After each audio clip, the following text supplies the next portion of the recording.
যেঠে ওরা পেশাব করবে, ওরা আগত ঘুরি গাড়ি দেখবে গাছটা যদি আছে তো ওই মিশায় উঠে হলসেট ফেলে দিয়ে হবে, কিন্তু পেশাব তো জানতে নয় গাছের শিপাটা নেবে। এটা বাস্তবত কথা। মানার শিয়াটা, মানার শিয়াটা তুই কিন্তু দাঁতন নাগে দেবো। মানার শিয়ার ভিতর কিন্তু একটা পাইপের মতন আছে,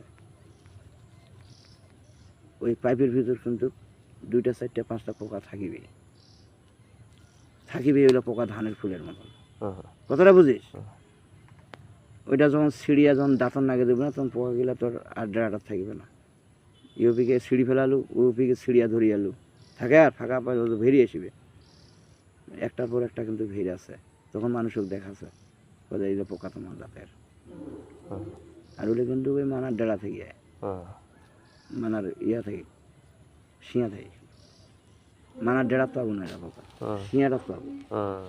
একদিন বসিয়া সিঁড়িয়া দেখিস, চাষা গল্প করছিল, দেখবো পোকা বাইর হবেই। এরা এই যে একটা বিদ্যা, এই যে একটা বিদ্যা, এই জন্য বাইদানিরা